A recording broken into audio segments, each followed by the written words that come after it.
आपण आता जो पुढचा त्यातला जो टॉपिक आहे माझ्या रोलच्या आपल्या सेशन मधला, तो आहे की delegation of authority and work. तुम्ही आताच्या ह्या पिक्चर मध्ये पण बघितलं असेल की दादासाहेब फाळके यांना एकदा एका क्षणी असं लक्षात आलं की अरे आपण सगळी कामं आपण नाही करू शकणार.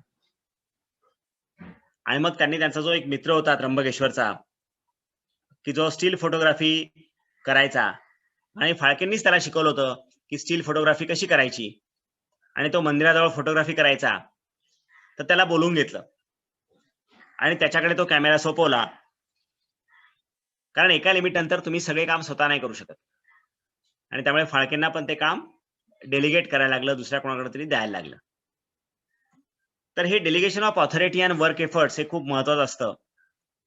आणि मी तुम्हाला आता मी ज्यांच्याकडनं शिकलो उद्योगाबद्दलचं, डेलिगेशन बद्दलचं, तर त्यांनी कसं केलं याबद्दल मी तुम्हाला थोडं सांगणार आहे.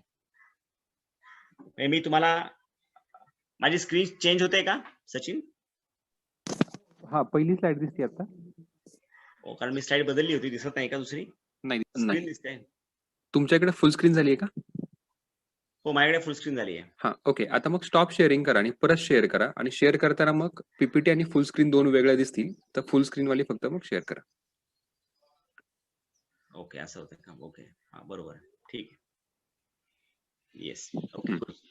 हा, तर मी तुम्हाला विज्ञान आश्रमाविषयीच थोडंसं सांगणार आहे, आणि की त्यामध्ये आम्ही लिडरशिपचा आमचा अनुभव कसा आहे आणि कशा प्रकारे डेलिगेशन केलं जातं कामाचं, त्याबद्दल मी थोडं तुम्हाला सांगणार आहे. आणि ऑफकोर्स हे डॉक्टर कलबागांनी कसं केलं याविषयी मी तुम्हाला सांगणार आहे.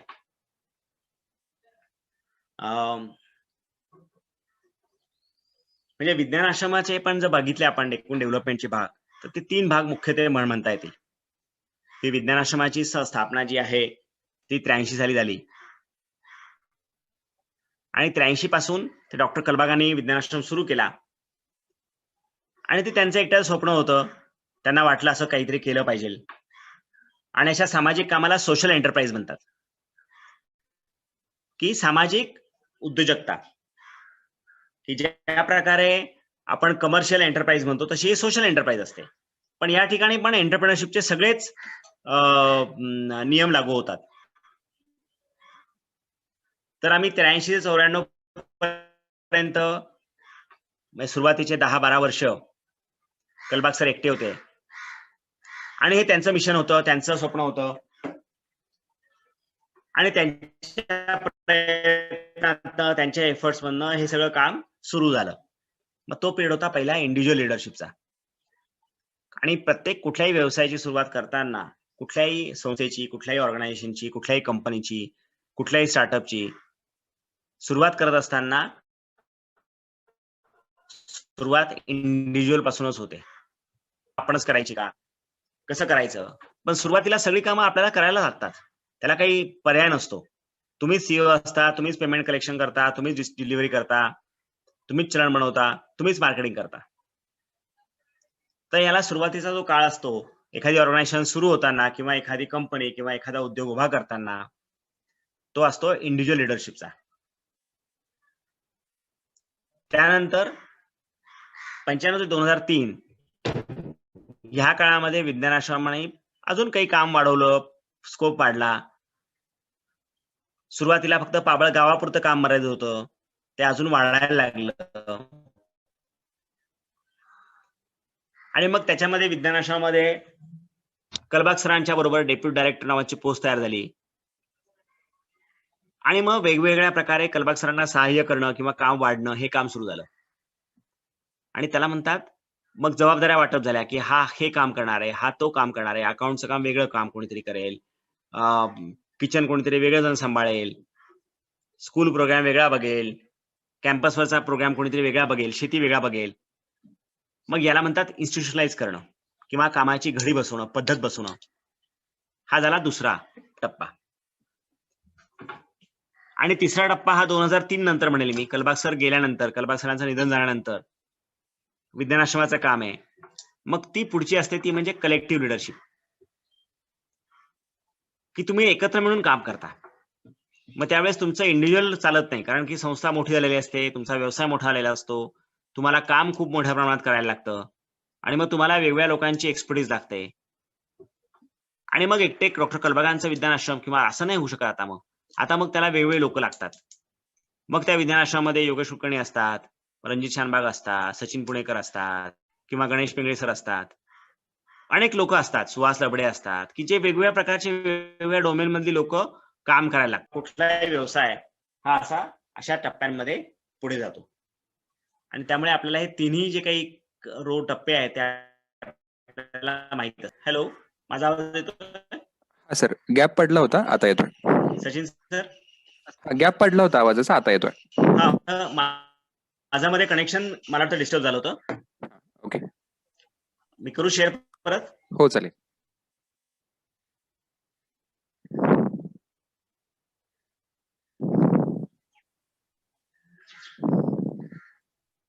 मी शेवटचा मुद्दा कुठला सांगितला होता?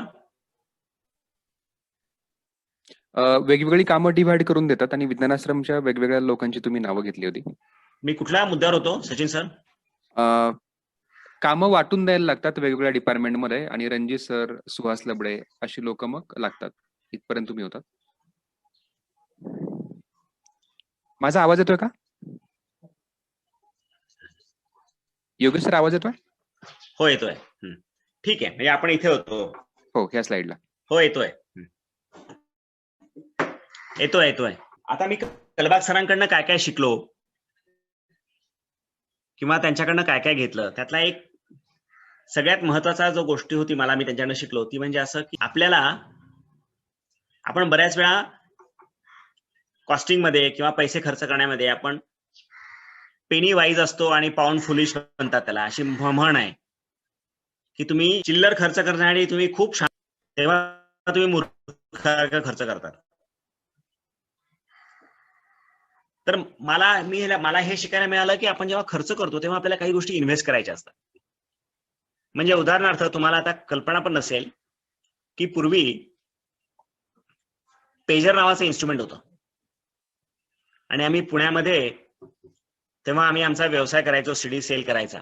आणि तेव्हा मला असं वाटलं की अरे ऑफिसमध्ये मी एकटा असतो आणि मी जेव्हा बाहेर जाईल ऑफिसच्या, आणि तेव्हा मी सीडी विकायचो. विज्ञान आश्रमाने सीडीज बनवल्या होत्या, मल्टीमीडिया सीडीज, आणि त्या विकणं हे माझं काम. आणि मी जेव्हा सीडी विकायला बाहेर जायचो तेव्हा दुकान बंद असायचं आणि माझ्या असं लक्षात आलं की अरे म्हटलं की आपण बाहेर जातोय तर आपला कस्टमर जातोय तर आपण दुकानामध्ये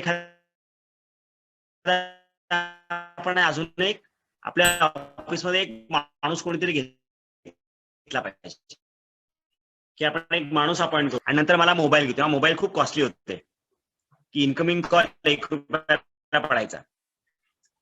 इन्कमिंग कॉलला पण पैसे होते, सुरुवातीला जास्त होते, ₹4 होते, नंतर मग हळूहळू ₹1 पर्यंत. आणि मग इन्कमिंग कॉलला पण पैसे सर, आणि त्यांनी मला गणित मांडायला लागलं. आणि मग माझ्या असं लक्षात आलं मोबाईल ठेवला किंवा पेजर ठेवला तर मला कस्टमर पण माझा मिस होत नाही आणि कस्टमर जर आला तर तो मला कॉल करू शकतो आणि मी लगेच त्याच्यापर्यंत पोहोचू शकतो, पण माझा खर्च हा खूप पटीने कमी होतो. तर अशा प्रकारे विचार करणं, कॉस्टिंगचा विचार सारखा करणं हा आपल्याला महत्व. पण त्याचबरोबर आणि तो स्कॅनर ₹36,000 घेतो. ₹36,000 स्कॅनर तुम्हाला सगळ्यांनी तर स्कॅनर वापरतो आपल्या मोबाईल मध्ये पण आले. स्कॅनर ₹36,000 म्हणजे आम्हाला खूप महाग वाटला होता, कारण तेव्हा आमचा पगारच 3,000 आणि 4,000 रुपये होता. की एवढं महागाचं सरांनी का बरं घेतलं? पण परत ती टेक्नॉलॉजीमध्ये इन्व्हेस्टमेंट होती जिचा आम्हाला नंतर फायदा झाला, की नंतर विज्ञान आश्रमाला आयटी मध्ये जी काही लीड मिळाला तो त्या सगळ्या इन्व्हेस्टमेंटमुळे मिळाला. की ट्रान्सपरन्सी, पारदर्शकता. एखाद्या लीडरनी किंवा एखादी ऑर्गनायझेशन म्हणत असताना ती ट्रान्सपरन्सी खूप महत्वाची आहे. तुम्ही जर आमच्या वेबसाईटवर गेलात तर सगळ्या शेवटी खाली तुम्हाला स्टेटस रिपोर्ट हा कॉलम दिसेल आणि दर महिन्याचे स्टेटस रिपोर्ट आमच्या वेबसाईटवर अपलोड असतात. सगळा रेकॉर्ड, सगळी माहिती, आम्ही काय काम केलंय ही सगळी तुम्हाला स्टेटस रिपोर्टवर बघायला मिळेल. आणि ही सुरुवातीपासून सगळे रिपोर्ट्स ऑनलाईन आहेत. ही ट्रान्सपरन्सी ठेवणं हे पण आपल्याला फार महत्वाचं असतं जेव्हा आपल्याला व्यवसाय वाढवायचा असतो किंवा आपली संस्था वाढवायची असते तेव्हा. आता डेलिगेशन ऑफ ऑथॉरिटी. बऱ्याच वेळा असं होतं की तुम्हाला लोक आपल्या सहकार्यांवर विश्वास टाकत नाहीत आणि कलवा सर नेहमी म्हणायचे की एखाद्या वेळेस आपण समोरच्यावर विश्वास टाकला आणि त्यांनी आपला विश्वास तोडला तर आपलं जेवढं नुकसान होतं त्यापेक्षा आपण एखाद्यावर विश्वास टाकला आणि त्यांनी जरी आपल्याला धोका दिला तरी चालेल, पण आपलं नुकसान कमी होतं. आपण त्याच्यावर जर अविश्वास दाखवला तर आपलं जेवढं नुकसान होईल त्याच्यापेक्षा आपण त्याच्यावर विश्वास टाकला आणि त्यांनी आपल्याला धोका दिला तर आपलं होणारं नुकसान कमी आहे. आणि त्यामुळे आम्ही लोकांवर विश्वास ठेवतो आणि हा विश्वास ठेवणं आपल्या सहकाऱ्यांवर ही खूप महत्वाची गोष्ट आहे आणि लीडरला ते आपल्याला करायचं असतं.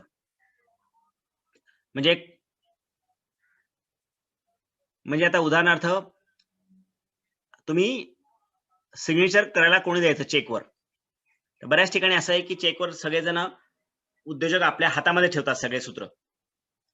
पण कलबाग सरांचं म्हणणं होतं की आपण ट्रस्ट ठेवलाय ना, एखाद्यावर विश्वास ठेवलाय ना, तर trust cannot be given in instalment. आपण असं नाही म्हणू शकत की मी तुझ्यावर थोडा विश्वास ठेवतो, थोडा नाही ठेवत. तुम्ही एक तर 100% विश्वास ठेवा, नाही तर विश्वास ठेवूच नका. तर तुम्हाला तो विश्वास ठेवायला लागतो आणि हे पण लिडरशिप साठीचं किंवा डेलिगेशन साठीचं आवश्यक आहे. कलबाग सरांचा तुम्हाला अजून एक बघायला मिळेल गुण लीडरशिप म्हणून, लीडर म्हणून, तो असा आहे की ते नेहमी नेक्स्ट जनरेशन बरोबर काम करत होते. आपण विजय कुमारांना भेटलो, ते विज्ञान आश्रमात डायरेक्टर म्हणून होते. निलिमा मिश्रा की ज्यांना पद्मश्री मिळालं, मॅगसेसे अवॉर्ड मिळालं, त्या विज्ञान आश्रमाच्या डेप्युटी डायरेक्टर होत्या. आणि आता मी पण विज्ञान आश्रमाचा काय डेप्युटी डायरेक्टर होतो आणि नंतर मी डायरेक्टर झालो. आपल्याला कायम उद्या आपण नसलो तरी ऑर्गनायझेशन कशी चालू राहील, कसा बिझनेस पुढे ग्रो होईल, याचं व्हिजन, याचं हे आपल्या समोर असलं पाहिजे. म्हणजे सगळं मीच काम करेल असा विचार केला तर ती ऑर्गनायझेशन ग्रो होऊ शकत नाही किंवा पुढे जाऊ शकत नाही. त्यामुळे आपण जे काही चांगलं करू शकतो त्यावर आपण फोकस करावं आणि बाकीच्या गोष्टी आपण दुसऱ्यांवर शेअर केल्या पाहिजे किंवा आपण डेलिगेट केल्या. सर्वात महत्वाचं म्हणजे की लर्निंग. म्हणजे डॉक्टर कलबाग जे आहेत हे साधारणपणे दिवसामधला 30 मिनिटं दररोजचा एखादी नवीन गोष्ट शिकायला वापरायची. म्हणजे त्यांनी आणि मी वेबसाईट बनवायला एकत्र शिकलो, आम्ही HTML एकत्र शिकलो, व्हिज्युअल बेसिक आम्ही एकत्र शिकलो आणि तेव्हा त्यांचं वय 75 वर्षाचं होतं आणि माझं वय साधारणपणे 21-22 वर्षाचं होतं. तर अशा प्रकारचं सतत लर्निंग करत राहणं हे पण मला असं वाटतंय की उद्योजकासाठी फार आवश्यक आहे. तर हे मला तुम्हाला महत्वाचे उद्योजकतेबद्दलचे गोष्टी सांगायच्या होत्या की तुम्ही काय काय गोष्टी आपण डेलिगेट काय केलं पाहिजे, समोरच्या आपल्या सहकार्यांवर विश्वास कसा ठेवला पाहिजे, इंडिव्हिज्युअल लिडरशिप पासून इन्स्टिट्यूशनल लिडरशिप नंतर मग तुम्ही कलेक्टिव्ह लिडरशिप कडे आपण ट्रान्झॅक्शन केलं पाहिजे. सुरुवात करताना इंडिव्हिज्युअल लिडरशिप मध्ये इंडिव्हिज्युअललाच आपण बघितलं, हरिश्चंद्राच्या फॅक्टरीमध्ये दादासाहेब फाळकेंना सुद्धा सगळा लीड घ्यायला लागला होता. पण मग हळूहळू आपल्याला नेक्स्ट जनरेशनला जास्त रिस्पॉन्सिबिलिटी द्यायला लागते, त्यांच्यावर विश्वास ठेवायला लागतो आणि मग आपल्याला पुढे जायला लागतं. एखाद्या गोष्टीमध्ये आपल्याला इन्व्हेस्टमेंट टेक्नॉलॉजीमध्ये करायला लागते, त्याचं कॉस्टिंग बघायला लागतं. मग माणूस ठेवायचा का टेक्नॉलॉजी ठेवायची याचा विचार करायला लागतो. आणि अशा बारीक बारीक गोष्टींमधनं ऑर्गनायझेशन घडत जाते. तुम्ही किती शिकत आहात, तुमची किती थॉटफुलनेस आहात, तुम्ही कसा विचार करत आहात, याचं सगळ्याचं प्रतिबिंब तुमच्या ऑर्गनायझेशनमध्ये पडत असतं. तर मला वाटतं हा अजून एक महत्वाचा मुद्दा होता की तुम्ही डेलिगेशन ऑफ ऑथॉरिटी किंवा डेलिगेशन ऑफ तुमचं काम हे तुम्ही कसं केलं गेलं पाहिजे. तर मला वाटतं आता मी थांबतो इथे आणि आपण काही चर्चा किंवा प्रश्नोत्तरामधनं आपण आता हा विषय समजून घेऊया. तर परत मी तुम्हाला प्रश्न इन्व्हाइट करतो. तर मला एक प्रश्न आहे. हो.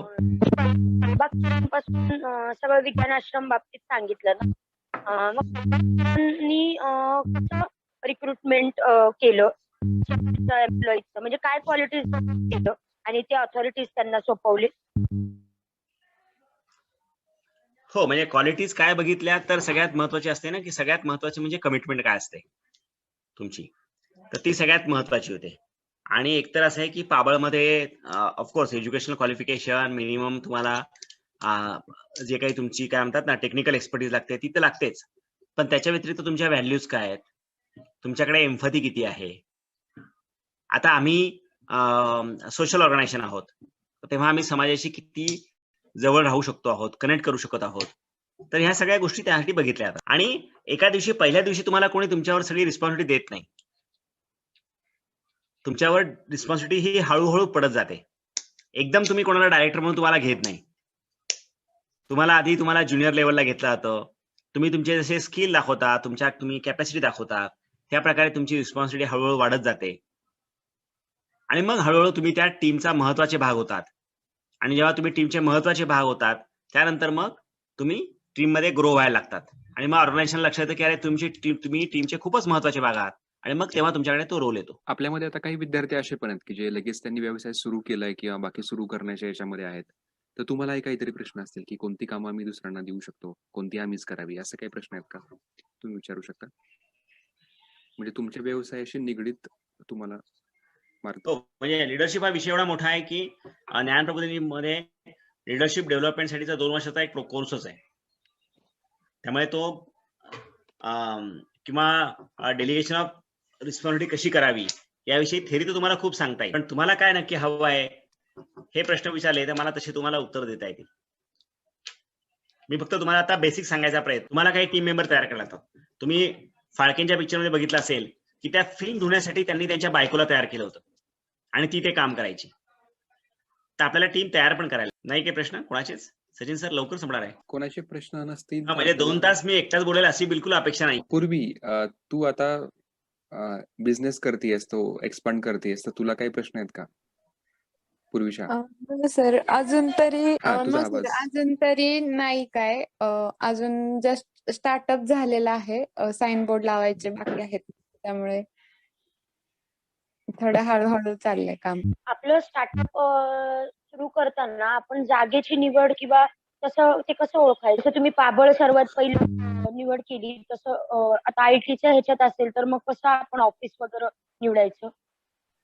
खरं आयटीचं असेल तर तुम्ही कुठे आहात ते काही फार फरक पडत नाही. पाबळमध्ये आम्ही निवडलं कारण पाबळ हे प्रश्नांच्या जवळ आहे म्हणून. म्हणजे आम्हाला ग्रामीण भागात काम करायचं होतं कलबाग सरांना. आणि मग आम्हाला असा भाग हवी होती की ज्या ठिकाणी सगळे प्रश्न उपस्थित असतील. मग ज्या ठिकाणी आपली गरज आहे, ज्या ठिकाणी आपला प्रश्न आहे, त्या ठिकाणी आपण असलं पाहिजे. त्यामुळे व्यवसाय कुठे असला पाहिजे तर तुम्ही कस्टमरच्या जवळ असले पाहिजे. हा एक भाग. पण तुम्ही आयटी मध्ये बिझनेस करत असाल तर तुमचं जॉग्राफिकल लोकेशन हे इमटेरियल ठरतं. त्यामुळे आयटी मध्ये केसमध्ये तुम्ही कुठेही बसला तरी तुम्ही व्यवसाय करू शकता फ्रीलान्स मध्ये. पण जसं आता कोणीतरी म्हटलं आता की आम्ही फूडचा व्यवसाय करतोय. फूडचा व्यवसाय तुम्हाला अशा ठिकाणी करायला लागेल की ज्या ठिकाणी तुम्ही कस्टमरच्या जवळ असाल किंवा रॉ मटेरियलच्या जवळ असाल. की नाही आम्ही आहोत बरं का, आमच्या भागामध्ये ना आंबे खूप होतात, त्यामुळे आम्ही आंब्याचे प्रॉडक्ट इथे बनवणार आहोत आणि तिथून ते मुंबईला विकणार आहोत. That is good. की आंब्याचा व्यवसाय मुंबईत करण्यापेक्षा कोकणात करून प्रोडक्ट मुंबईला आणणं जास्त सोपं आहे. तर व्यवसाय तुम्हाला काय करायचा आहे यानुसार व्यवसायाचा हे ठरतो, लोकेशन ठरतं. ते त्याला 5P म्हणतात त्याला. म्हणजे प्रोडक्ट, प्लेस, प्राइस आणि प्रमोशन. तर जी प्लेस आहे व्यवसायाची, मार्केटिंगची, ती महत्वाची असते. तुमचं प्रोडक्ट काय, प्लेस काय, प्राइस काय आणि तुम्ही प्रमोशन कसं करता. These are 4 P's of marketing. आपण जेव्हा मार्केटिंग सेशन घेऊ त्यामध्ये हे कव्हर पण होतील. येस. श्वेता, तुला तुझं उत्तर मिळालं असेल. अजून कोणाला काही प्रश्न आहेत? ज्यांनी पिक्चर बघितला असेल त्यांनी परत बघा हरिश्चंद्राची फॅक्टरी. तुम्हाला त्यातून त्यांचे काही गुण दिसतात का ते बघा. मला पिक्चर आवडलेला आहे आणि तो लिडरशिप मिळून मला तो जास्त चांगला भाव. सर, मला एक प्रश्न होता. बऱ्याच वेळा काय होतं की त्या व्यक्तीकडे काही जबाबदाऱ्या आल्या तर आणि समजा त्याच्याकडे एक असं जॉब आहे आणि मग तो म्हणतो की बाबा आता माझं व्यवस्थित चाललेलं आहे आणि मी ही रिस्क जर घेतली, जशी त्या फाळक्यांनी घेतली की त्यांचा संसार होता, ते सगळं सोडून ते ध्येया पाठीमागे लागले आणि त्यांनी ते अचीव्ह केलं. आता आपण म्हणतो की ठीक आहे, त्यांच्या काळात होतं म्हणून झालं. तर मग अशा वेळेस काय बरे अनेक लोक ह्या स्टेजला आले की जरा करायचं पण असतं पण निर्णय क्षमता नाही घेऊ शकत पटकन. त्या झोन मध्ये नाही का आपण म्हणतो कम्फर्टेबल झोन, त्यातनं तो बाहेर पडायला खूपच अडचणी. आणि अशा स्टेज मधली बरीच लोक येतात. हा बरोबर. हा मग काय प्रश्न काय तुमचा? मग ही रिस्क घेताना तर नेमकं कोणत्या कोणत्या गोष्टींचा विचार केला पाहिजे? म्हणजे बऱ्याच वेळा काय करतो की आपण थोडंसं करून पाहू, मग जमलं तर पुढे करू. तर अशा वेळेस नेमकं काय निर्णय घेतला पाहिजे? नाही कसं आहे, एक तर असं आहे की तुम्हाला उडायचं असेल तर तुम्हाला फांदीवरनं तुम्हाला खाली झेप घ्यायला लागते, त्याशिवाय तुम्ही उडू शकत नाही. तुम्ही दोरीवर तुम्ही बघितलं ना सर्कसमध्ये, ते वर सर्कसमध्ये काय म्हणतात ना, झुला असतो तो. तुम्ही इकडचा झोका सोडल्याशिवाय तुम्हाला दुसरी दांडी पकडता येत नाही. तुम्ही हेही करून तेही करू म्हणता ना, मग तेव्हा दोन्ही हाफ आटले होतं. मग तुमचं कन्व्हिक्शन नाहीये. कन्व्हिक्शन म्हणजे तुम्हाला आतून खात्री पटलेली नाहीये. जो उद्योजक असतो ना, त्या उद्योजकाला खात्री पटलेली असते की हा व्यवसाय होणारच. फाळकेंना खात्री पटलीच होती की हे चालणारच आहे आणि करायचंच आहे, फार आवश्यक आहे. तर उद्योजक जो असतो त्या उद्योजकाला, एंटरप्रेनरला आतून पटलेलं असतं की अरे हे फार फायद्याचं नाही, भारी होणार आहे. आणि ते बाकीच्यांना दिसत नाही, पण त्याला दिसायला लागतं की हे होणार आहे. आणि म्हणून तो ती रिस्क घेतो. आणि असे जे रिस्क घेतात ते लोकच इतिहास बदलतात किंवा ते लोकच काहीतरी करून दाखवतात. पण काहीतरी करून देण्यासाठी आपल्याला ती रिस्क घ्यायला लागते. बरं, दुसरी अशी गोष्ट आहे की तुम्हाला काय करावं असतं दाखवावंसं वाटतं. म्हणजे फाळकेंना वाटलं की मला पिक्चर बघायचा आहे. त्यांना सांगा होतं की अरे नोकरी कर. त्यांची नोकरी होती पण त्यांना. तुला प्रिंटिंग प्रेस काढून घे, प्रिंटिंग प्रेस चालव. पण त्यांना होतं की अरे प्रिंटिंग प्रेस वाले इतके लोक आहेत, मला प्रिंटिंग प्रेस नाही करायचं आहे, मला नोकरी नाही करायची आहे. आणि त्यांना ते आतून वाटत होतं की मला काहीतरी वेगळं करायचंय, मला असं नाही काम करायचंय काही. आणि त्यामुळे त्यांची अँबिशन किंवा त्यांची महत्वाकांक्षा, त्यांची आयुष्याकडनं असलेली मागणी ही मोठी होती. त्यामुळे उद्योजक जो असतो, मी सुरुवातीच्या याच्यामध्ये मी तुम्हाला सांगितलं होतं, उद्योजक म्हणजे काय की aspiration is greater than the resources. त्याच्याकडे रिसोर्सेस किती आहेत, त्याच्या अँबिशन, त्याच्या ऍस्पिरेशन्स ह्या रिसोर्सेस पेक्षा मोठ्या असतात. त्यालाच उद्योजक म्हणणार. तेव्हाच तो काहीतरी गोष्ट करून घेणार.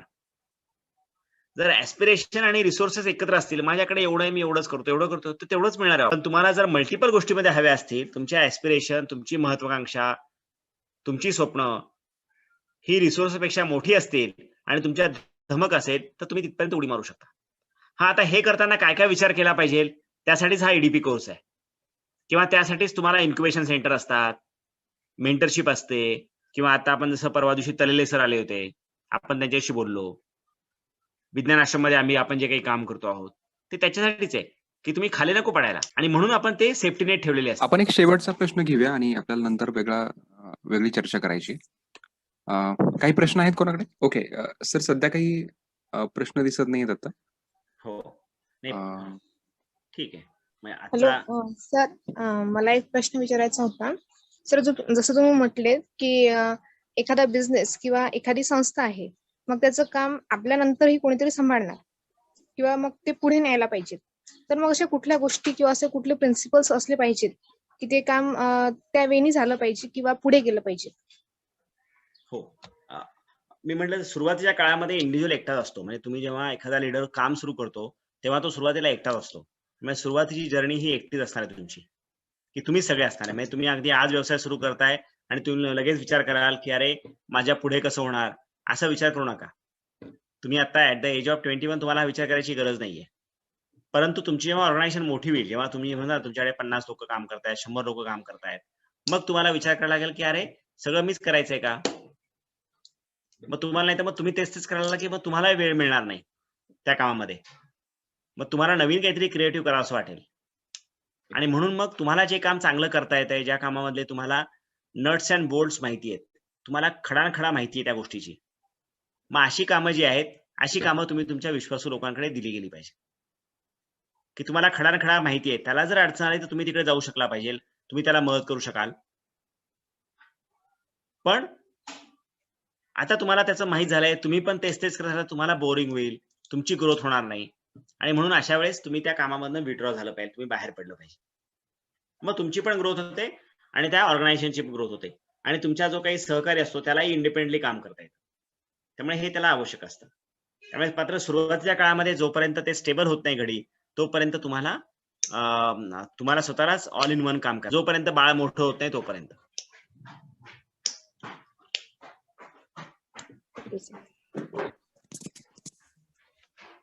येस. अजून काय कोणाला प्रश्न आठवला? अच्छा, नाहीये, हरकत नाही. Thank you Yogesh sir. लीडरकडे कोणकोणते गुण असावेत, वेगवेगळे गुण असावेत आणि अथॉरिटी कशी डेलिगेट करता येईल, कामं कशी वाटून देता येईल याविषयी तुम्ही आम्हाला चांगलं मार्गदर्शन केलं आणि इथून पुढे काही प्रश्न पडले तर नक्कीच आम्ही परत तुम्हाला कॉन्टॅक्ट करू.